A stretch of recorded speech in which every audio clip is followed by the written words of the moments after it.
bajo el puente del troll.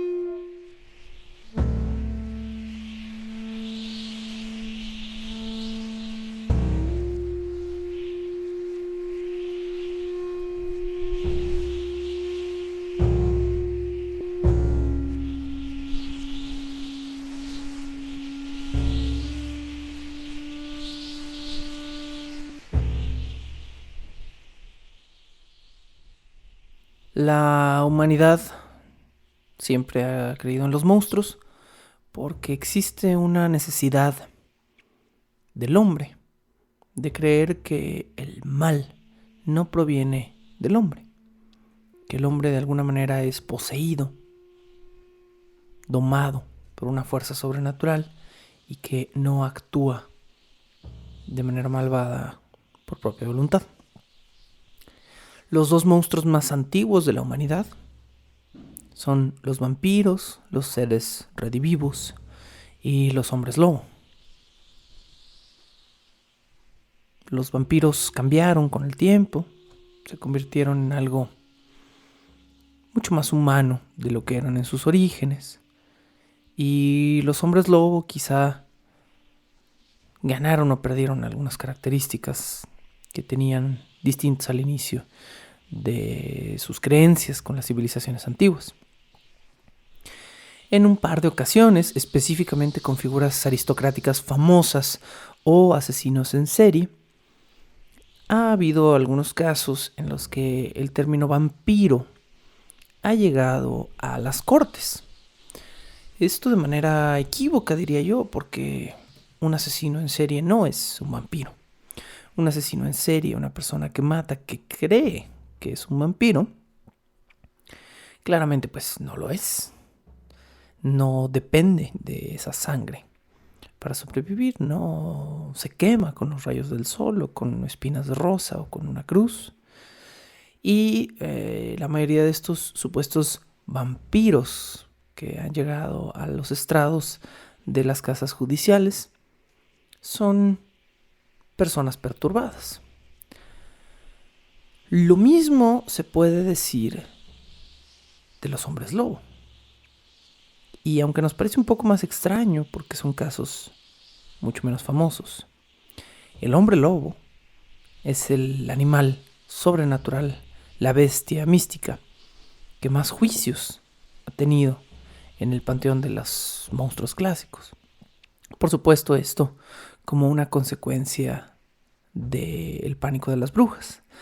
Durante décadas la iglesia se encargó de sacar brujas de hasta debajo de las piedras y de acusarlas de ser probablemente un grupo de mujeres inocentes, concubinas del diablo, hecho que fue conveniente para la iglesia, específicamente para los bolsillos de la iglesia, me atrevo a decir.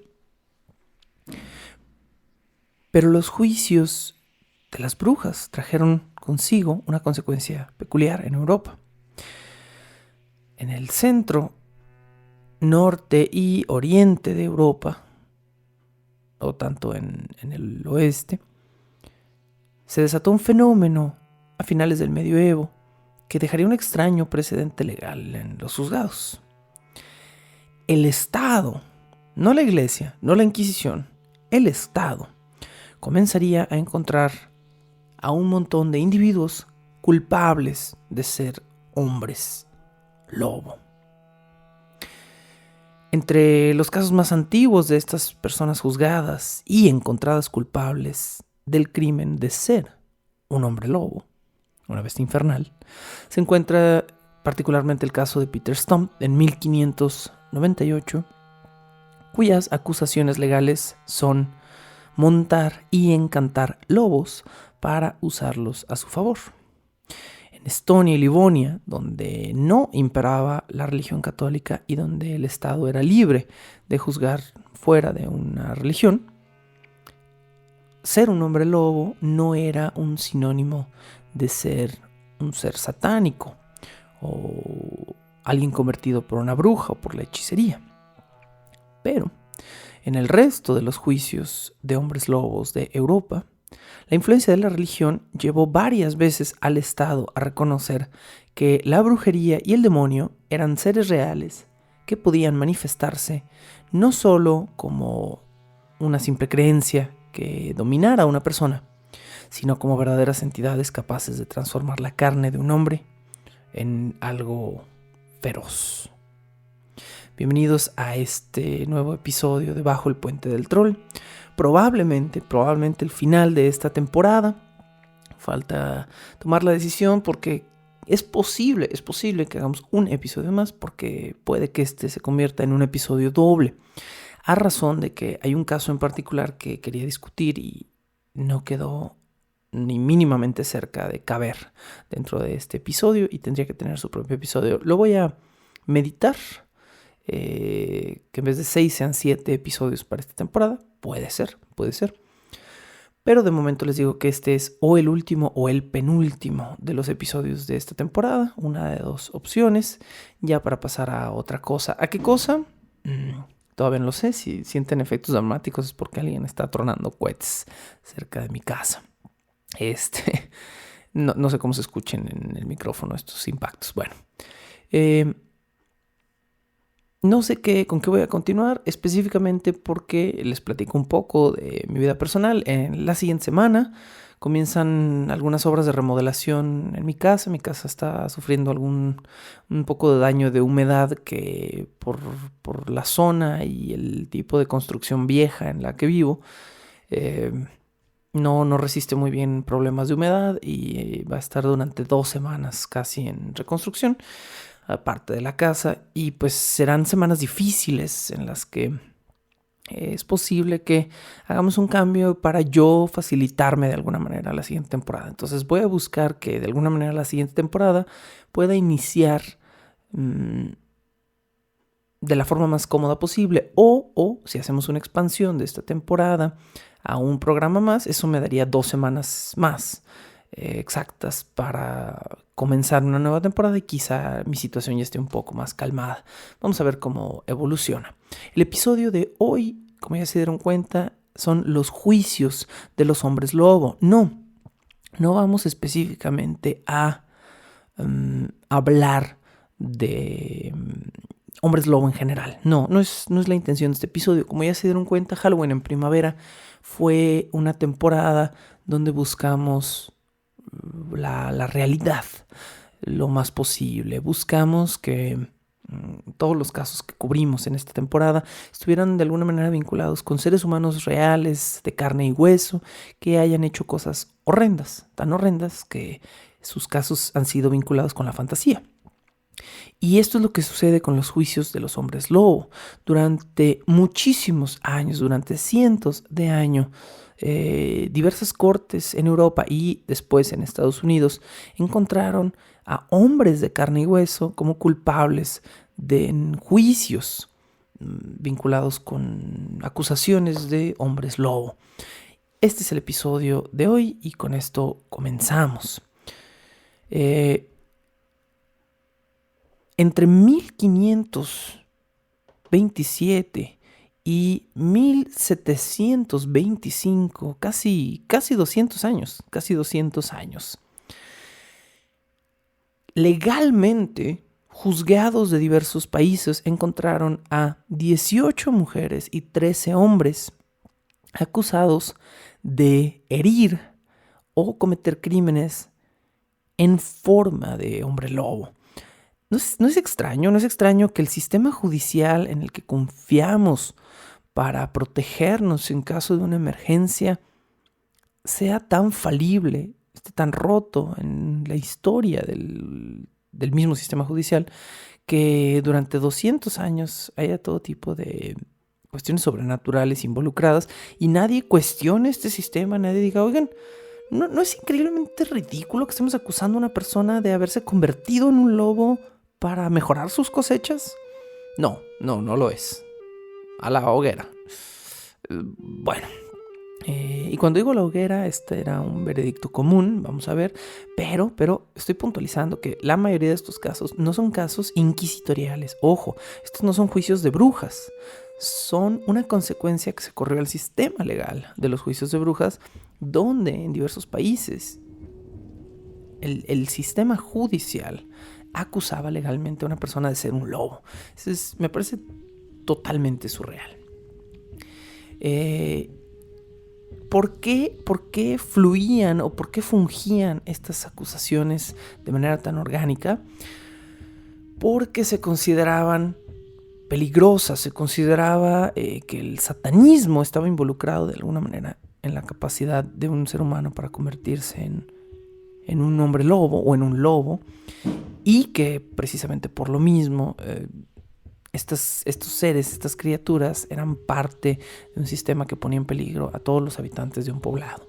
Entonces, ¿cómo supuestamente sucedía esta transformación? Bueno, se creía que el mismísimo Satanás o alguno de sus demonios otorgaba una piel negra, un trozo de piel arrancado, lupino, que el ser humano que pactaba con el demonio se ponía encima y después, utilizando esa piel de lobo, era capaz o recibía la capacidad de transformarse en un lobo o en un hombre lobo él mismo, dependiendo del caso. Otra manera de transformarse eran las bayas negras. Noten que hay algunas reminiscencias con, para quien haya escuchado o haya leído los archivos de monstruos clásicos, va a reconocer algunas de estas características que estaban en el hombre lobo tradicional. Las bayas negras eran una consecuencia, una expansión de la brujería. Se creía que una bruja, una concubina del demonio, te podía dar bayas negras que al devorarlas podían servir como un catalizador para tú hacer tu metamorfosis hacia un hombre lobo, ¿no? Lobo no era la única figura, el único mamífero que se registraba en algunos de esos casos, pero sí es la figura más común. Específicamente tenemos también registro de gente que se transformaba en osos. Un caso en particular de una chica que era capaz de transformarse en oso y que lideraba a un grupo de lobos para salir a cazar. Pero el animal más común casi siempre en todas las culturas y en todos los países va a ser un lobo, cosa que es muy interesante. Otro de los casos famosos durante estos juicios de los hombres lobo, en estos 200 años de equívocos del sistema judicial, fue el caso de un hombre a quien conocemos únicamente por su primer nombre como Hans, y que porque no tenía un apellido en los registros, hoy en día se le conoce como Hans el Lobo. Hans el Lobo fue acusado en Idavare. Idavare es parte de los Balcanes.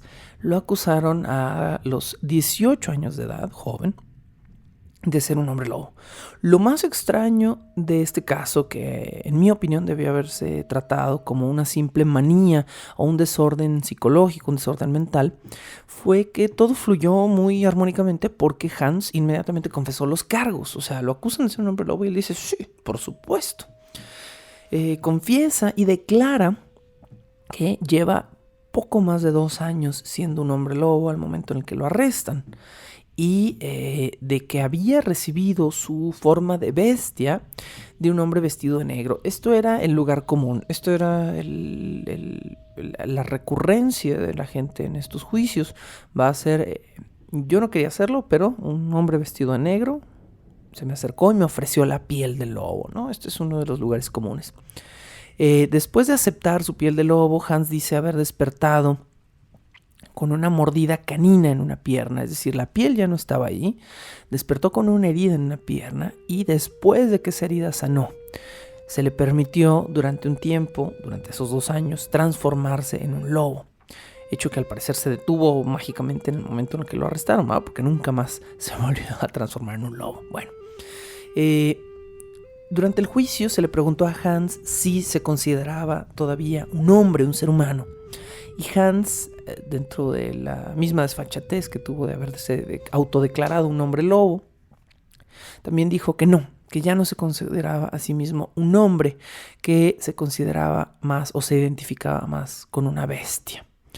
Por su confesión, el joven Hans fue condenado a muerte, no por cargos de ser un hombre lobo, sino los cargos específicos fueron por brujería y herejía. En 1692, en Livonia, la mencionamos hace un momento, sería la actual Latvia en Europa. Ya me estoy haciendo bolas con las is. Es que son muchas is. Livonia y Latvia. Livonia, lo que sería la actual Latvia en Europa. Un hombre de 80 años de edad, casi 81 años de edad, confesó ser un hombre lobo. ¿Cómo? Bueno, según él, realizó un pacto con varios aldeanos de su comunidad y entre todos hicieron un pacto con el mismísimo Satán.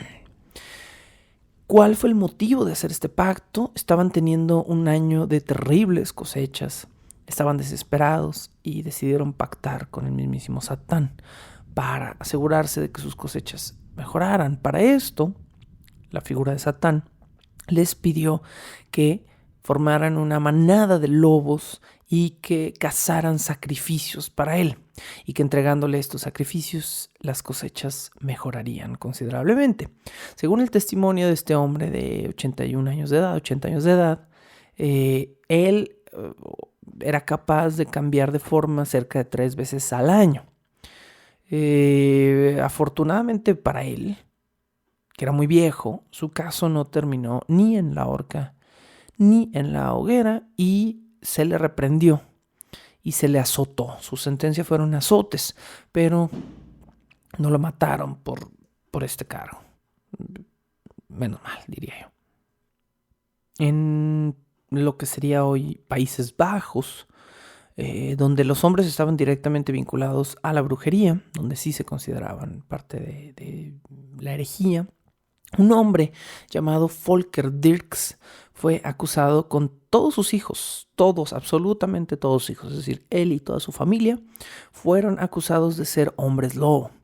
¿Quiénes eran los miembros de su familia? Su hija mayor de 17 años y sus hijos de 14, 13, 11 y 8 años de edad. El niño de 8 años también fue a juicio por ser considerado parte de una manada de hombres lobo. Luego de un forzado testimonio, el hombre Volker Dirks confesó haber atacado ganado ajeno en forma de lobo. Lo más peculiar, y yo creo que esto es coerción, es decir, yo creo que esto fue parte de la misma brutalidad de la confesión. Su hija mayor de 17 años también confesó a los cargos y también confesó que ella había ayudado a convertir a toda su familia en hombres lobo por medio de la brujería, y que todos realizaban cacerías durante el Sabbat, durante la noche de las brujas. Esta fue la confesión que hizo la hija. Por supuesto, vemos aquí un par de clichés. El hombre mayor es el hombre lobo, el peligroso, pero la hija, la mujer, la única mujer de la familia, es la que hace el vínculo con Satán. Siempre que hay una mujer, siempre que aparece lo femenino y el hombre lobo, están muy vinculados, ¿no? Las brujas son las que hacen a los hombres lobo. Esto es una constante que podemos ver en la mitología clásica de hombre lobo y que vemos aquí repetido. Este detalle de las cacerías durante el Sabbat, bueno, es yo creo que totalmente falso. No me malinterpreten, no creo que haya partes verdaderas en todo este mito. En lo más mínimo, no creo que nadie realmente se pueda convertir en un lobo, no creo que nadie pueda nada de lo que se está diciendo o confesando aquí. Pero lo que estoy diciendo es que suena, o sea, la parte más falsa realmente de todo esto suena a esta idea de, después de ser forzada a confesar, la hija confesó que no solo una bruja, justo tenían que ser en la noche de las brujas, durante la noche pecaminosa, durante la noche de descanso, era cuando cazaban. Bueno, está bien. Endrige era el nombre de Endrige, me parece que se pronunciara el nombre de esta chiquilla de apenas 17 años que tuvo que confesar lo mismo que había confesado su padre. He aquí la parte pesada de este juicio. Tanto Volker como Endrige fueron ejecutados. Los mataron por ser hombres lobos. Su culpa, su cargo, su pecado fue ser ficticio. Increíble, ¿no?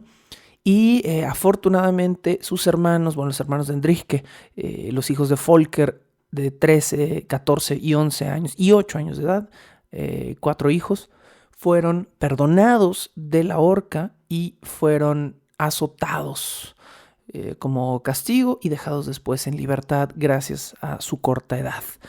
Entonces, bueno, por lo menos 4 miembros de la familia se salvaron, pero por el lado oscurísimo de esta historia, el padre y la hija mayor, que probablemente eran los proveedores de la familia, fueron eliminados y después soltaron a 4 huérfanos menores de edad al mundo porque su papá, presuntamente, y según el Estado, era un hombre lobo. Bueno, en Arnhem, cerca de 1600, del año 1600, un hombre, Johan Martensen,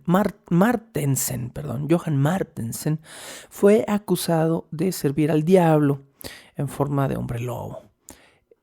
Todos los casos de los que tenemos registro llegaban a confesión porque tortura, yo creo que porque cero dignidad en estas confesiones, ¿no? Violencia y cero dignidad. Bueno, Johan Martensen confesó que no solo era capaz de transformarse en un hombre lobo o en un lobo, sino que era capaz de hipnotizar y dominar con su mente a otros animales. Dijo que así formó una manada de cerca de 8 a 10 aliados lobo, así los llamaba él, que cazaban junto con él. Él, por supuesto, convertido en forma de lobo. El juicio de Martensen se convirtió en una especie de curiosidad para la gente que estaba presente y comenzaron a hacerle preguntas abiertas. Una de las preguntas más curiosas fue si Johan Martensen mantenía su conciencia mientras era un lobo. Johan dijo que sí, que él sabía que era y que estaba consciente, pero que mientras era un lobo perdía la capacidad del habla. Entonces, bueno, muy interesante este caso. Es un cuento maravilloso por sí solo, pero terrible porque Martensen fue ahorcado y después su cadáver fue quemado para asegurarse de que pagara por sus crímenes. Esto el 7 de agosto de 1595 fue el año preciso. Les dije que en 1600, no fue cerca de 1600, pero el año exacto del caso Johan Martensen fue 1595. Por supuesto que hay un caso más famoso que todos los casos, el caso más documentado y el caso más violento y extraño de la antigüedad. Esto ya fue en el siglo XVI, a finales del siglo XVI, y fue en Francia, ya un poquito más hacia el oeste, en Europa. Me estoy refiriendo al caso del ermitaño francés Gilles Garnier. Gilles Garnier, escríbase Gilles, Garnier, o sea, Guilles, el Guilles Garnier le decían los compas. Gilles Garnier, uno de los casos que más me obsesionaron durante mi adolescencia, cuando comencé a investigar y a leer sobre criaturas sobrenaturales, y es precisamente el caso que vamos a comenzar a discutir después de una pequeña pausa.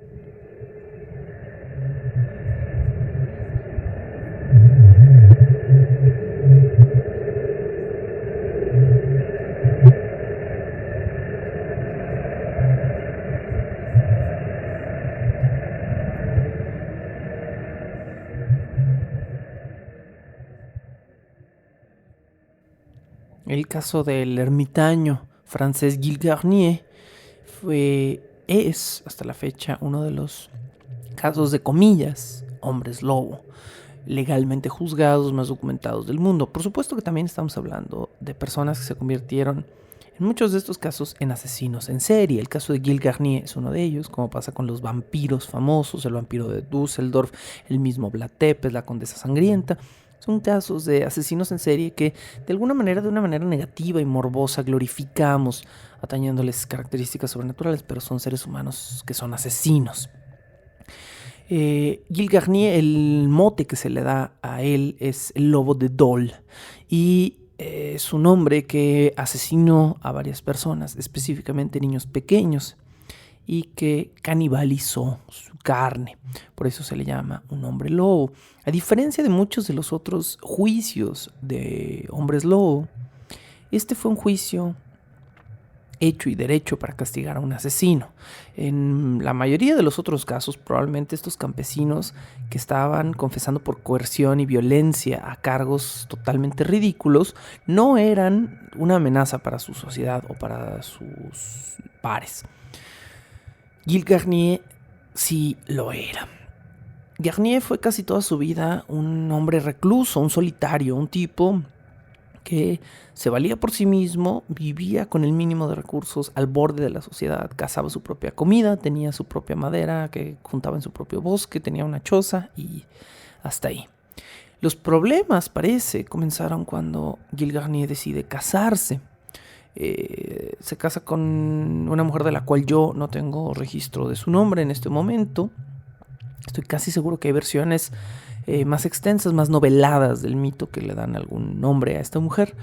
Pero Gilles Garnier se casa y después de una pequeña, apresurada, mínima boda, Garnier y su esposa se mudan juntos y ella se percata específicamente en qué tipo de condiciones va a tener que vivir ahora. Donde Gilles Garnier era apenas capaz de alimentarse cazando su propia comida y muy difícilmente un hombre desempleado, ermitaño, que no tenía un verdadero oficio y que cazaba y su propia comida, juntaba su propia agua, quemaba su propia leña, no iba a poder quizá mantenerla a ella en las mejores condiciones. Después de una disputa o después de alguna serie de conflictos que inician en la pareja, Gilles Garnier decide que va a hacer lo que sea necesario para alimentar a su esposa. Al poco tiempo de esta determinación, varios niños en Dole, que es la región donde está Garnier, comienzan a desaparecer y sus cuerpos comienzan a aparecer tan mutilados en el bosque que la gente automáticamente dice esto fue un animal salvaje, específicamente porque todos los cuerpos, absolutamente todos los cuerpos de niños que estaban encontrando tenían mordidas y desgarraduras en las partes más carnosas, específicamente los muslos y los brazos, los músculos de los brazos, bíceps y tríceps. Las autoridades entonces empezaron a culpar a los lobos. En Francia, la Francia de los siglos XVI y XVII era un territorio muy boscoso, con muchísimos lobos. No vamos a tener tiempo de hablar del caso de la Bête de Gévaudan o la bestia de Gévaudan, que es el caso al que quizá le dedique un episodio extra, un episodio final. ¿Ustedes qué dicen? Bueno, ya me dirán. Pero el caso de la Bête de Gévaudan es el caso más famoso de, comillas, un hombre lobo en la historia de los hombres lobos en general. Por supuesto que terminó siendo no un ser sobrenatural, pero estuvieron vinculados ahí manadas enteras de lobos y en ese caso fue uno de los únicos pocos casos en los que se cree que fue un animal verdadero quien estuvo involucrado en la matanza de una cantidad impresionante de seres humanos. Pero tiene un giro ahí chidillo la historia, que no les voy a decir, así que díganme si quieren el episodio de la Bête de Gévaudan. En fin, las autoridades en Dole empezaron a culpar a una manada de lobos porque ¿quién estaría mutilando a niños en sus extremidades para comérselos? Las mutilaciones eran a diente pelado, básicamente, no eran con herramientas. Entonces, no teniendo un departamento forense, las autoridades de Dole veían cuerpos carcomidos por un animal y decían esto es un animal salvaje. Bueno, pero afortunadamente alguien en Dole, en una salida tardía, alcanzó a ver que algo, una sombra, estaba atacando a un niño que estaba gritando. Y vio inmediatamente cuando el niño quedó silenciado que esta figura intentó deshacerse del cadáver y el cadáver parecía mutilado. Inmediatamente esta persona avisó a las autoridades, probablemente algún gendarme cercano, y las autoridades arrestaron a esta criatura, quien, por supuesto, pues era Gilles Garnier. Lo que viene a continuación son algunas de las cosas que dijo en su juicio. Gilles Garnier confesó que una noche, desesperado después de una discusión con su esposa, había salido a tratar de cazar algo para comer él y para que comiera ella. Y que aquí viene la parte totalmente absurda, ¿no?, de la confesión, ¿no? Yo no fui, de nuevo, el hombre no es el malvado. Un extraño desconocido sin rostro, vestido de negro, el cliché, le ofreció un ungüento qué le iba a permitirse después de untárselo convertirse en lobo. Esto suena totalmente disparatado, no lo es, es otro de los lugares comunes. Cuando no era una piel de lobo, de nuevo les pido que revisen, si tienen tiempo, el episodio de Hombres Lobo, del archivo, de los archivos del troll. Y van a ver ahí todas las formas de convertirse en lobo, que eran como 80 y todas eran ridículas, ¿no? Pero de las más comunes, vinculadas con la brujería, estaban los ungüentos y la piel del lobo. Entonces, esta onda del ungüento no era ajena. Gil Garnier no se la estaba sacando del rabo del lobo, se la estaba sacando de su folclore. Probablemente era una persona que conocía el folclore pagano, vamos a decirlo así, porque era un pagus, él era una persona de clase baja y conocía seguramente algunas leyendas de brujería. Entonces, él dijo que fue por medio de un ungüento. Garnier confesó, esta es la parte que es relevante para el caso, confesó haber matado al menos a 4 niños, que coinciden más o menos con las cifras de los cadáveres que se encontraron desde que él comenzó a, comillas, cazar. Las edades de estos niños todas oscilaban entre los 9 y los 12 años de edad, aunque puede haber habido alguno más joven. Según el propio testimonio de Gil Garnier, su primera víctima murió una noche de octubre de 1572 y fue una niña de 10 años de edad que el ermitaño francés encontró a las afueras de un viñedo. Esta niña, que probablemente cuidaba o vivía en la propiedad, se descuidó. Gil Garnier la desnudó primero. Debe haber tenido algún componente sexual, su locura, su manía, su violencia, porque en casi todos los casos fueron niños a los que primero desnudó y después masticó en el área de los muslos. Entonces debe haber tenido algún componente sexual su locura. Bueno, Garnier primero desnudó a la niña, luego la estranguló y ya quieta se comió la carne de sus brazos y de sus piernas, específicamente de los bíceps, los tríceps y los muslos. Cuando se sació de comer carne y sangre crudas, Gil Garnier entonces llevó trozos de esta carne o extrajo trozos de esta carne para que su mujer la cocinara. Debe entonces haber portado algún filo para esto. Hay algo que yo no sé a estas alturas. Mi investigación, como este fue un episodio de popurrí, hice una investigación como de cachitos de 10 historias distintas.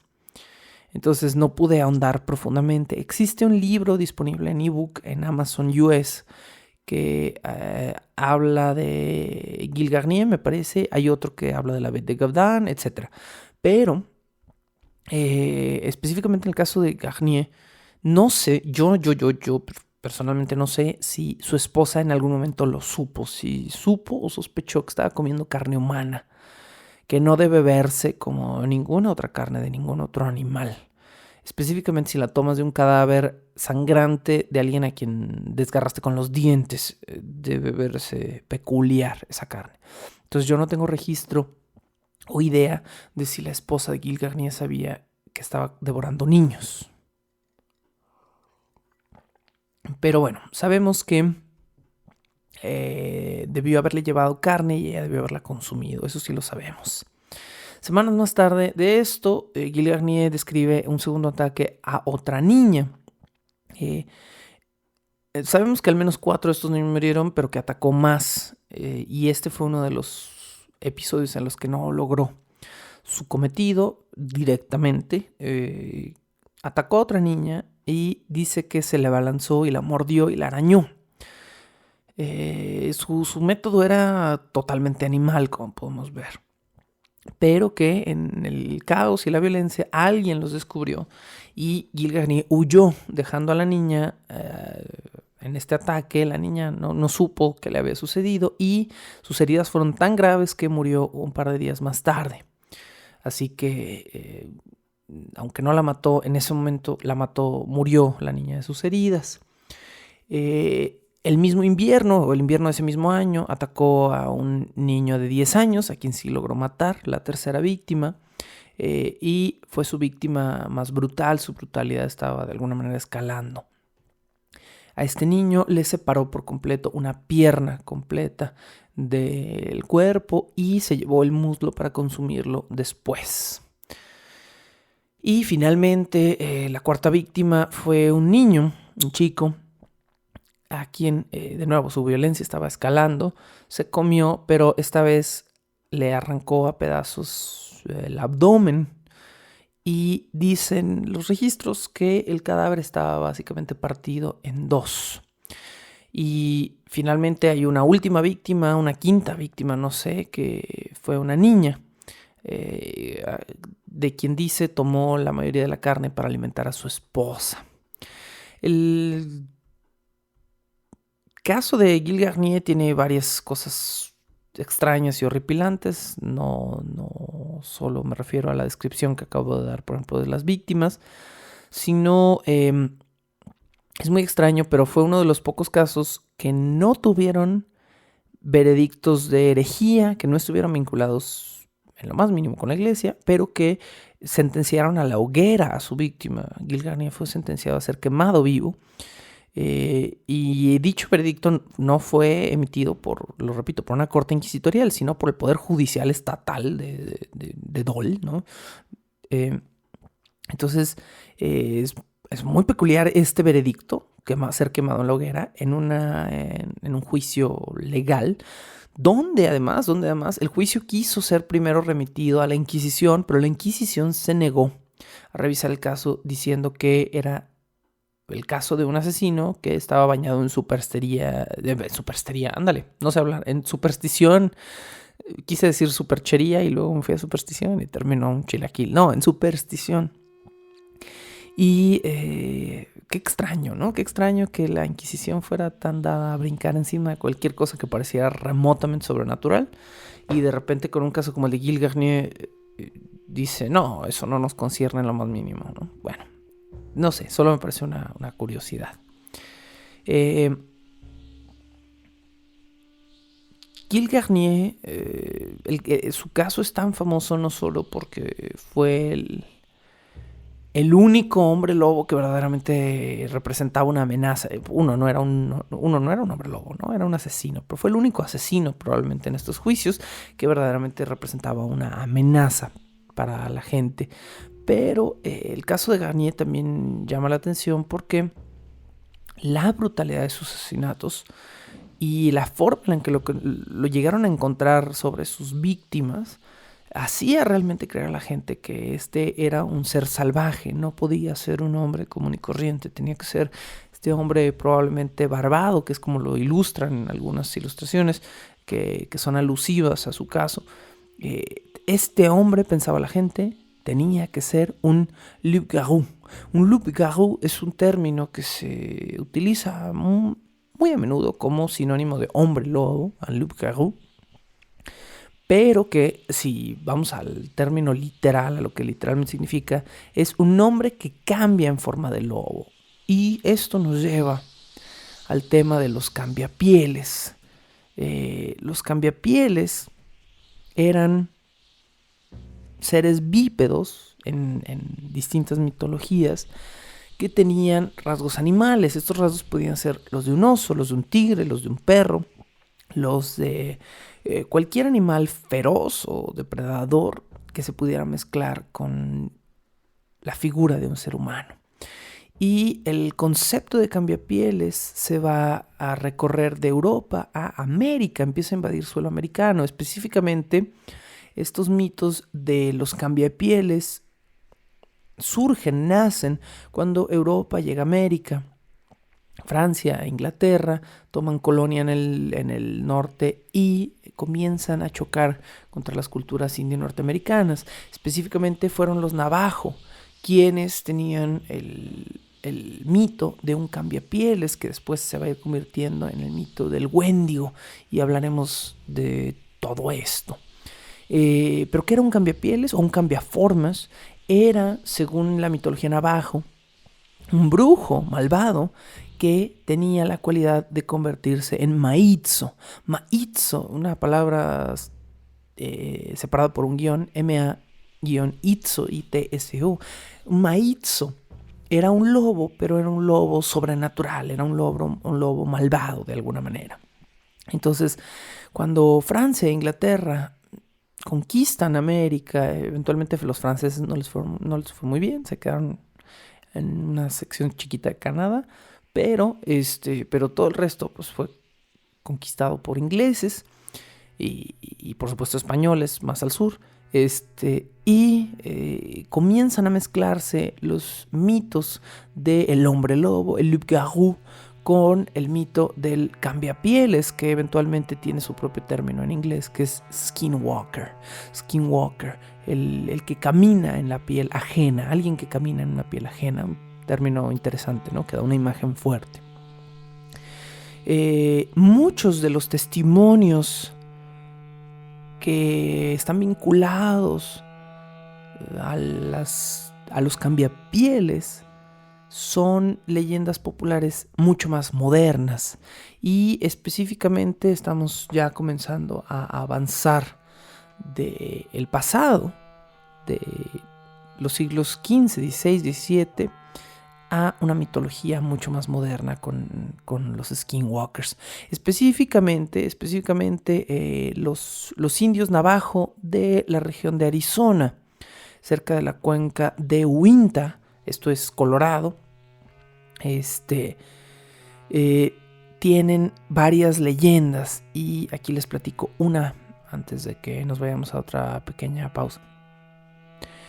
Una leyenda navajo de la región de Arizona cuenta que una joven mujer que era india norteamericana, y ya estamos hablando de en pleno siglo XX, probablemente finales del siglo XX o mediados finales del siglo XX, se dedicaba a repartir periódicos en su auto.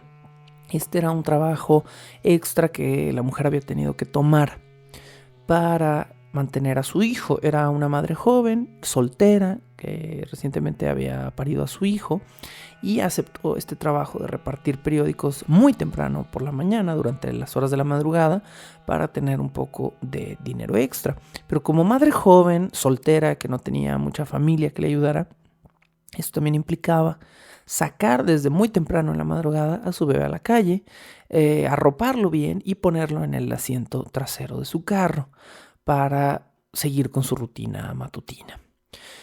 Mientras esta mujer avanzaba por una carretera oscura en Arizona, comenzó a escuchar como si algo hubiera quedado enredado en una de sus llantas, de las llantas de su auto.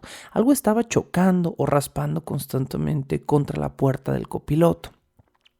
Durante unos segundos, la mujer hizo lo que cualquiera de nosotros habría hecho y comenzó a frenar el vehículo para tratar de saber qué era lo que había quedado quizá enredado en una de sus llantas, que ahora estaba golpeteando la puerta de su carro. Pero en el momento en el que empezó a bajar la velocidad, algo comenzó a golpear la puerta con mucha más fuerza, y afortunadamente, antes de que ella pudiera detenerse al 100%, algo abrió la puerta del copiloto de su auto. Y no digo afortunadamente porque haya abierto la puerta del copiloto, eso no fue bueno, sino porque no se alcanzó a detener al 100%. A continuación, la mujer describe que aquello que abrió la puerta de su auto era un horrendo ser híbrido, humanoide, alto, delgado, con ojos rojos, completamente lleno de vello en su piel, que trató de subirse al auto por la puerta del copiloto, pero que no la atacó a ella, no, que de inmediato estiró una de sus largas garras hacia el asiento de su bebé, quien dormía en la parte trasera del auto, en su asientito de seguridad para bebé. La mujer en ese momento entró en pánico y dice haber comenzado a acelerar, pero también dice haber volanteado de manera violenta para tratar de desestabilizar, de hacer caer a esta criatura fuera del auto. Tras un par de intentos, logró hacer que la criatura perdiera el balance y no pudiera alcanzar a su hijo. Inmediatamente la criatura cayó del auto, rodó hacia atrás y, dice la mujer, en menos de un par de segundos ya estaba corriendo nuevamente a la par de mi camioneta, que no era un carro poco potente. La mujer desesperada, comenzó a acelerar considerablemente el vehículo y dice que estaba en shock de ver que la criatura durante varios minutos o durante un par de segundos, quizá por lo menos, le siguió el paso al vehículo que pues probablemente iba a muchas millas o muchos kilómetros por hora. Finalmente cuenta esta mujer ajena que pues una mujer sin nombre, una mujer que, como en todas las leyendas, los personajes no tienen nombre, es el primo de un amigo, el conocido de un conocido, es el tercer grado, ¿no? Hay un tercer grado de separación siempre en estas leyendas. Esta mujer sin nombre cuenta que logró, después de acelerar considerablemente, dejar atrás a la bestia, y que lo único que encontró abierto a esa hora fue una tienda de abarrotes. Llegó al estacionamiento de la tienda, se aseguró de que nada la estuviera siguiendo, bajó del vehículo y cuando bajó, bueno, obviamente avisó a la persona de la tienda, hizo una declaración, la policía fue a revisarlo, pero ya no había señales de la criatura cerca. Su auto sí estaba arañado o dañado de alguna manera.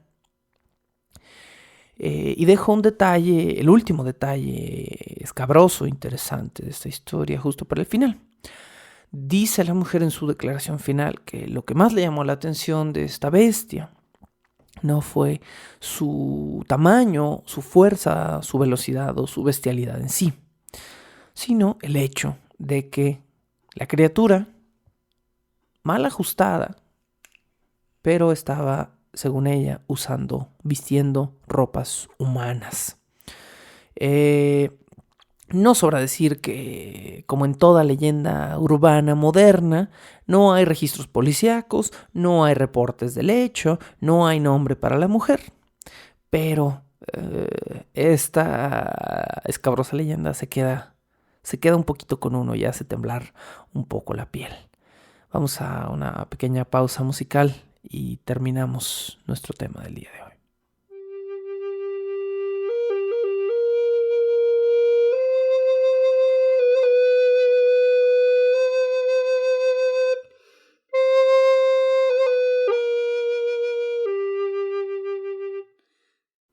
El mito de los cambiapieles o de los cambiaformas tiene también su cambio de piel y su cambio de forma. Muchísima gente, específicamente en Estados Unidos, afirma haberse encontrado con la versión americana del hombre lobo, que es el cambiaformas, y por supuesto que tiene su embarrada de leyenda aquí, porque son precisamente los mitos tradicionales, los mitos indio-norteamericanos, los que exaltan a estas figuras y que eventualmente, cuando estas figuras se convierten en moneda de cambio de los americanos, pues los americanos no indios norteamericanos, los americanos invasores iba a decir, pero no quiero que se me note ahí como la tirria, ¿no? Pero cuando se modernizan estas leyendas, se llenan entonces de lugares comunes mucho más blancos, vamos a decirlo así. Uno de estos lugares que son famosos por sus testimonios de hombre blanco se muda a territorio salvaje y entonces descubre que está lleno de cosas indio-norteamericanas, es el mito del rancho del cambiapieles, Skinwalker Ranch, para quienes lo conozcan bajo este nombre en inglés, o el rancho del cambiaformas, que legalmente, oficialmente, es conocido como el rancho Sherman. El rancho Sherman es una propiedad hoy en día abandonada o medio abandonada, porque hay mucha gente que la visita, de cerca de 2,000 kilómetros cuadrados de tamaño.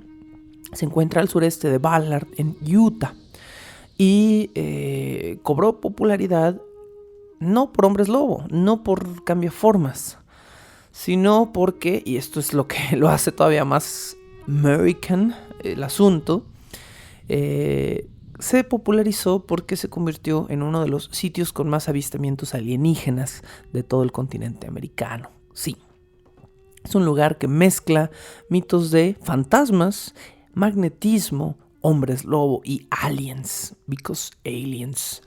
Entonces es como el lugar más americano. Lo único que necesita es un rifle y hamburguesas para ser el lugar más americano del mundo. Pero bueno, Dos periódicos, el diario de Salt Lake City y el Desert News. El diario de Salt Lake City es el Desert News y Las Vegas Mercury fueron dos periódicos que comenzaron a reportar este lugar a mediados de los 80, cuando un montón de habitantes de Utah empezaron a decir: encima del rancho Sherman se ven aliens. Entonces se empezó a popularizar el boom que revivió de los 50, 60 de los aliens en los 80, estaba en absoluta boga, y un hombre se encargó de cubrir específicamente todas las noticias del rancho Sherman. Este hombre era reportero de uno de los diarios mencionados y es George Knapp, escríbase Knapp, Knapp. Hoy en día George Knapp es el autor más conocido en el mundo entero. Si quieren hacer una investigación del Skinwalker Ranch, busquen cualquier libro de George Knapp. Es el hombre más conocido y más famoso por estar vinculado con este rancho. También, tengo mis sospechas, es un hombre que buscó este efecto específicamente, que quería volverse famoso y que utilizó el rancho Sherman para hacerlo. Bueno, George Knapp tiene un libro que se llama Skinwalker Ranch. No es cierto, creo que su libro se llama Hunt for the Skinwalker. Ahí habla de abducciones, fenómenos de poltergeist, fenómenos magnéticos, magnetismo que es capaz de empujar a seres humanos y, por supuesto, mamíferos de tamaño monstruoso con ojos rojos. A la fecha se cree porque hay videos de él mostrándolos, pero no sabemos si realmente el material es verdadero, pero se cree que Knapp llegó a registrar cerca de 40 horas de entrevistas de audio y video. No de evidencia, no existe un solo gramo de evidencia, por supuesto, pero sí de testimonios de gente que habla de cerca de 100 casos distintos sucedidos en el rancho. Estos casos van desde alguien mutiló a mis vacas con un láser, hasta un hombre lobo con ojos rojos se comió a mi oveja. Bueno, hablando de criaturas de ojos rojos que se comen a tus ovejas, tenemos entonces que contar la historia de Tom y Helen Glenn, quienes se mudaron de Nuevo México al rancho Sherman, por supuesto en Utah, en 1984. Cuando Tom y Helen se mudan, la propiedad estaba fabulosa. Eran una cantidad impresionante de hectáreas. Ellos dos eran rancheros, eran vaqueros, literalmente tenían ganado. Y Tom y Helen estaban buscando una propiedad enorme y barata, y el rancho Sherman les ofrecía ambas cosas. Ellos estaban ya previamente acostumbrados a la vida de campo y estaban fascinados con el precio de esta nueva propiedad, pero comenzaron a incomodarse un poco cuando vieron las condiciones internas de la casa, del rancho en sí, de la casa donde iban a vivir. Tom y Helen describen que todos los cuartos de la casa, todos absolutamente, la cocina, los baños, bla, bla, tenían pernos adentro de las puertas. O sea, estaban hechos para cerrarse por dentro. Y eso les pareció peculiar. Más encima, describen que las entradas aledañas a la casa, la entrada de la cocina, la entrada, si es que había un paso al garage, tenían todas en las puertas cortadas agujeros por donde estaban pasadas enormes cadenas de acero. Entonces, bueno, yo siento personalmente que esto es un aderezo de dos personas que compraron una terrible propiedad a mediados de los 80 y estaban buscando hacer dinero con una historia, honestamente. Pero Tom y Helen, en su supuesto testimonio, dicen haber estado contentos con su compra inicial, porque acababan de comprar un montón de cabezas de ganado de primera calidad y esos 2,000 kilómetros cuadrados para ponerlas a pastar sonaban muy bien. Tom y Helen tenían dos hijos, Ted y Kate, y suena como la pareja más redneck, con los hijos más rednecks del mundo. Tom y Kate eran chicos que habían crecido también en el campo, eran listos, se la pasaban ayudando en tareas del campo, sabían manejar tractores, eran muchachos de vida campirana. Y la familia completa estaba dispuesta a hacer esa mudanza, a llevar ahí sus cabezas de ganado y a hacer funcionar ese lugar que pues, estaba no en las mejores condiciones, pero que ellos veían como una ganga y un proyecto para mejorar. Bueno, a los pocos, no sé si son semanas o meses, es muy vaga la información, Ted Glenn, el hijo de la familia, el hijo varón de la familia, estaba cerca del límite donde estaba la verja del ganado y de repente, enfocando así como haciendo chinitos los ojos, vio al otro lado de la cerca una figura de un animal que él describe como un perro enorme. Y lo vio rondando y olfateando cerca de donde estaba el ganado. Ted describe haber estado a unos 20 metros de donde estaba el animal oscuro en la noche, ¿no? Entonces cree haber visto algo reconocido, una figura velluda, de extremidades largas, de cabello sucio y enredado. Eso es lo que él describe. Pero dice que lo que más le llamó la atención a él no fue esta descripción en sí, sino que el animal lo notó, levantó la cabeza, lo miró, pero se quedó perfectamente tranquilo y después se volteó y continuó observando detenidamente al ganado. Esta calma, esta actitud casi reflexiva asustó particularmente a Tom y, a Ted. Ted es el hijo y Ted inmediatamente fue a buscar a su padre. Tom llegó de inmediato y el chico le dijo, mira, hay un enorme animal, hay algo ahí que está rondando al ganado y hay que asustarlo. Y su papá, Tom, inmediatamente dijo, bueno, sí, vamos, pero después se detuvo porque calculando que estaban a unos 20-25 metros del animal y calculando más o menos dónde quedaban las alturas de los alambres de la barda que estaba rodeando el ganado, Tom en ese momento calculó que en 4 patas la criatura debía medir cerca de 1,5 metros. Entonces, de repente decidió no acercársele tan abruptamente a la criatura, pero fueron acortando distancia con la intención de ver si esta bestia se alejaba con su presencia. Ellos tenían esta costumbre de que la mayoría de los perros salvajes, cuando están solos o lobos y ven humanos acercarse, van a correr porque no quieren tener problemas. Bueno, a Tom le pareció que el animal se veía, mientras más se acercaban, más como un perro mojado que como un lobo. Y después describiría el olor de este animal específicamente como el de un perro mojado. Y digo describiría después porque tuvo que acercarse al animal. Una de las vacas de Tom sacó, una vaca joven, un ternerito, sacó la cabeza de entre los alambres del corral y de inmediato la criatura corrió hacia donde el animal había sacado la cabeza y con las fauces prensó a la vaquilla del cuello y comenzó a zarandearla. En ese momento Tom y Ted decidieron ahora sí acercarse al animal y Tom, que al parecer era un hombre grande y temerario, decidió lanzarse a socorrer al animal a pesar de que no traía sus armas de fuego. Corrió hacia el perro, lobo, cosa y decidió patear en la cuadrilla trasera, en lo que sería el equivalente a los muslos del animal. Decidió patearlo a fin de asustarlo. Él pensando que si era un lobo, en ese momento iba a reaccionar, iba a tratar de correr o de protegerse. Pero para sorpresa de Tom, él dice haber pateado al animal con todas sus fuerzas y el animal, que era increíblemente pesado, no se movió, pero tampoco se inmutó de que lo hubieran pateado.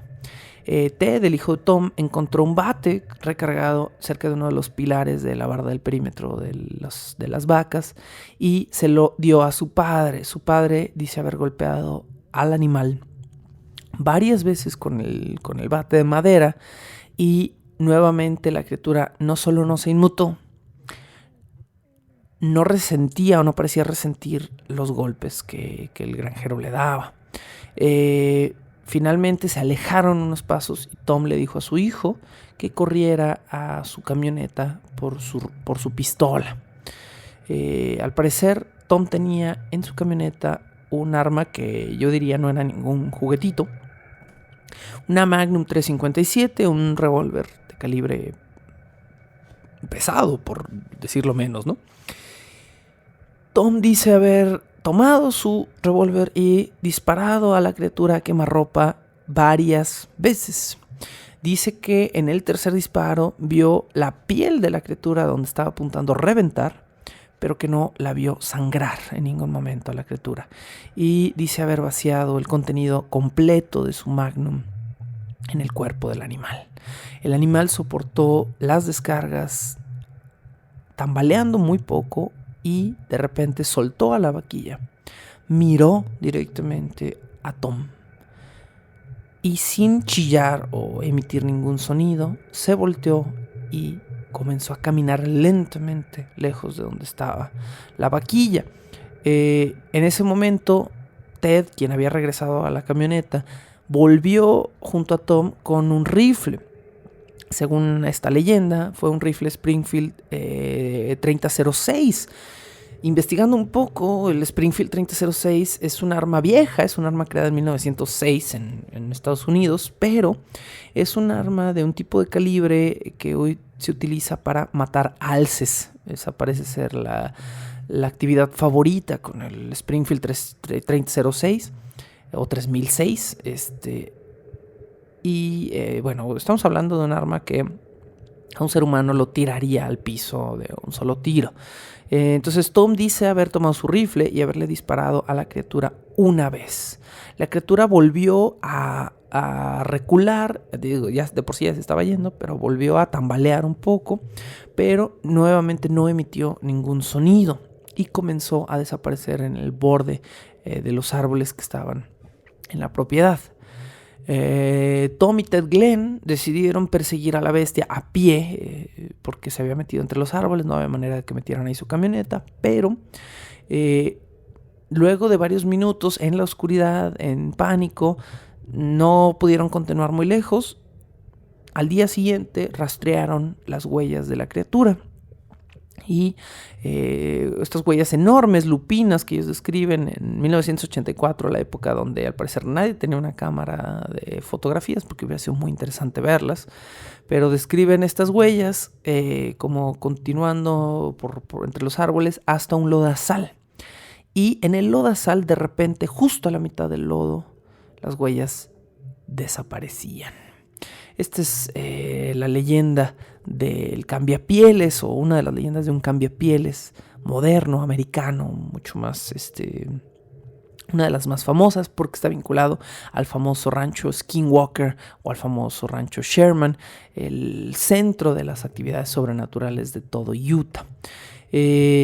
Por supuesto que no es la única leyenda, hay otra leyenda más, y es la leyenda de el hombre perro de Michigan.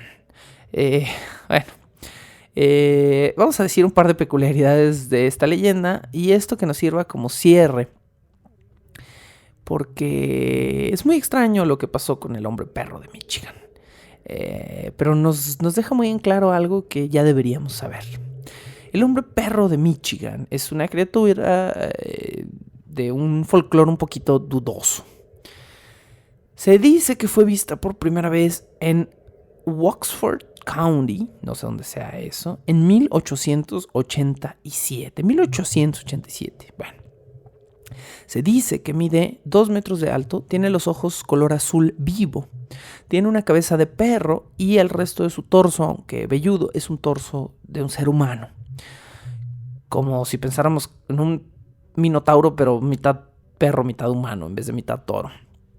Y dicen que sus chillidos son como gemidos o gritos de un hombre así desgarrado, ¿no? Bueno. La leyenda también dice que esta criatura aparece solo en años terminados en 7, por lo tanto aparece cada 10 años. Debió haber aparecido en 2007, 2017 y así. El primer supuesto encuentro de esta criatura, el encuentro de Oxford County en 1887, se dice le sucedió a 11 leñadores que oyeron sus gritos, se internaron en el bosque y desaparecieron para siempre. En 1937 aparece el primer nombre en esta leyenda, un hombre llamado Robert Fortney, fue atacado, dice él, por una manada de varios perros, 5 contó él, pero algunos de estos perros al parecer caminaban en 2 patas. ¿Cuál es el giro chistoso con este mito y por lo cual lo dejé hasta el final el día de hoy? Absolutamente todos los hechos que hoy en día, incluso hasta después de 2017, donde se dice que ha habido apariciones del famoso hombre perro de Michigan, todo este mito de que surgió por primera vez en 1887, 1937, 57, así sucesivamente, todo no se había mencionado nunca antes de 1987. 1987 fue el primer año en el que se mencionó cualquier cosa del hombre perro de Michigan. ¿Cómo es que entre 1887 y 1987, 100 años, nadie habló del hombre perro de Michigan y de repente todo mundo sabía de él?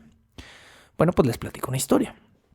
En 1987, un hombre llamado Steve Cook, quien era locutor de radio, decidió jugarle a su audiencia radiofónica una broma del Día de los Inocentes.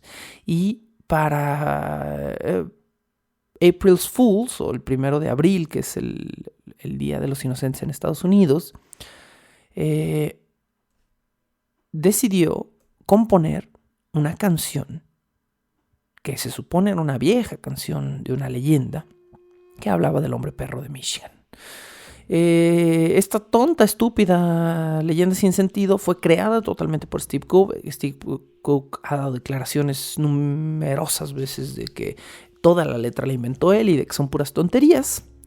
Pero menos de un mes más tarde, la estación de radio y el correo personal de Steve Cook estaban llenos de correos, cartas y grabaciones de gente que decía confirmar que todos los hechos mencionados en la canción de Steve Cook eran verdad, habían sucedido, y es más, estaban agregando los suyos propios. Y siendo que Steve Cook pues inventó esta canción como una broma de Día de los Inocentes. Aquí un pequeño testimonio de Steve Cook. Dice: inventé la letra completa de la canción como una broma del Día de los Inocentes y me di cuenta que yo mismo estaba hablando de temas que se remitían a los indios norteamericanos. Soy tremendamente escéptico con respecto a todo esto porque gracias a esta canción he visto cómo se crea el folclore moderno y en lo que se convierte. Steve Cook nos está hablando precisamente de este fenómeno, el folclore moderno. Hoy en día hacemos folclore de todo, de videojuegos, de canciones, de música. ¿Por qué? Porque somos una cultura que son las cosas que consume. Ya no consumimos historias en torno a una fogata, ahora consumimos videos de terror de YouTube a medianoche. Y Steve Cook puede ser uno de los precursores del fenómeno de los medios o de la transmedia y de cómo algo moderno que se vuelve mediático puede engendrar algo que parece antiguo. Sabemos entonces que Steve Cook inventó por completo esta leyenda, pero hoy en día hay gente que afirma, en Michigan por supuesto, que el hombre perro es real, que sus abuelitos tuvieron encuentros con él, que ellos tuvieron encuentros con él. E incluso el programa Monster Quest de History Channel le dedicó un episodio completo al hombre perro de Michigan, a pesar de saber que es una broma, es muy raro. Hay que puntualizar que Monster Quest no es el programa más serio, que History Channel no es el canal más serio y que además, esto es un dato que yo no sabía, el programa de Monster Quest, que era un spin-off de otro programa más viejo que se llamaba Mystery Quest, fue un spin-off pagado por la compañía de juegos de rol White Wolf, que, sí, adivinaron, habla de hombres lobo. Entonces todo esto suena como mercadotecnia barata. Pero bueno, cuidado con el hombre perro de Michigan. No porque les vaya a salir en la noche con sus ojos azules y sus 2 metros y sus extremidades largas, que son las extremidades de un hombre, pero también las de un perro, sino porque el hombre perro de Michigan nos enseña una valiosa lección. Incluso en una época moderna, con toda la información que tenemos, con todo el acceso que tenemos, y a pesar de saber la historia de un hombre, Steve Cook, que inventó este folclore, aún así hay palabras que son tan poderosas que se convierten inmediatamente en leyenda. Y esa leyenda un día se puede convertir en el motivo por el cual estemos enfrente de un gran jurado y nos juzguen por ser monstruos. Con esto cerramos este episodio de Bajo el Puente del Troll. Les agradezco estar conmigo y escucharme como siempre. Dejo abierta todavía un par de semanas la posibilidad de hacer el episodio de la Bête de Gévaudan, la bestia de Gévaudan, el extraño caso de donde los hombres lobo terminaron no necesariamente siendo hombres, ni lobos, ni no sabemos todavía hasta la fecha cuál es la teoría final, pero hay varias y todas son muy interesantes. Y por supuesto, continuamos la siguiente semana con un pequeño archivo. Estaré atento a sus comunicaciones y comentarios con respecto a este y a otros programas. También este mes estoy atendiendo una comisión especial, así que estaré un poquito ocupado, pero estoy muy entretenido con esa comisión. Para uno de los Patreons de $15, quienes tienen el acceso a estas comisiones, que probablemente no, también esté escuchando este documento, y que sepas que estamos trabajando para usted. Así que con esto nos despedimos. Esto fue Bajo el Puente del Troll, Halloween en Primavera, episodio número 6. La locución, la producción y la música original de este programa son creadas por Sergio Vicencio. Ve a patreon.com/Sergio Vicencio y apoya este podcast para obtener horas de contenido adicional. Búscame como @recuadroblanco en Twitter e Instagram o como Sergio Vicencio en YouTube para darme tu opinión sobre este podcast.